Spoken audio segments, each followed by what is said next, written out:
maalumaaf dhuftee na laaltu hanga kopummaa namitu. Wallaahi in salphattan anatti sanitti ba yoo mucayyoo tan ka dhugumaan jaalattan taate mucayyoon tun ta Oromooti nama umrii shuguxiin teessan ta isin jaalattan ta isinis isin jaalattu yoo dhugumaan ka jaalattu taate bakkit isiin jirtu sun biyya Kaayiroo biyya baqaa mana maadamii jirti.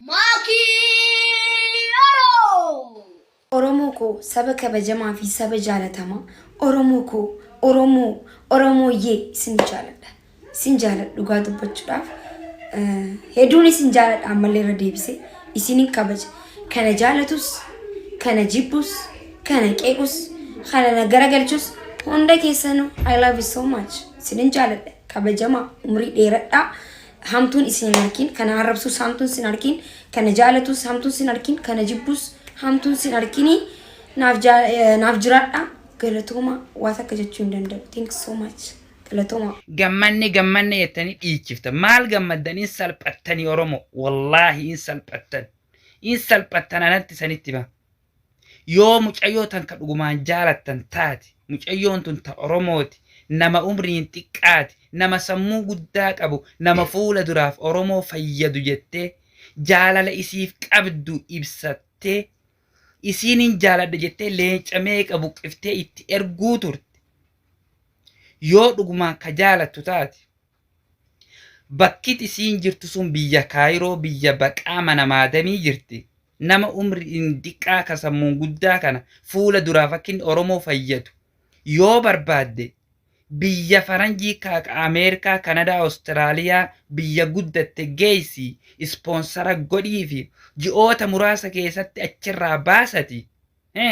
Akkasiin afaan addunyaa barattee fuula duraaf Oromoo fayyadu yoo barbaadde biyya sanirraa ispoonsara godhii fi amma achirraa baasa. Yoo san ta'in jaalaltati leenca ergitee fi si jaaladha jettee sobdu wanni takka hin jirtu. Oromoo dhageeffadha. Yoo dhugumaan jaalattan namni tokko bichaan hojjetu wanni kun. Yoo dhugumaan jaalattan akkasiin fuula duraaf Oromoodhaaf bu'aa buuftu yoo barbaadde ispoonsara godhii fi biyya sanirraa biyya baqaa san keessaa baasi mana maadamii san keessaa baasi akkasiin barumsa barattee afaan addunyaa barattee umrii xiqqoo tanaan nama taatee of jijjiirtee saba isii jijjiirtu taasisuu qabna Oromoo.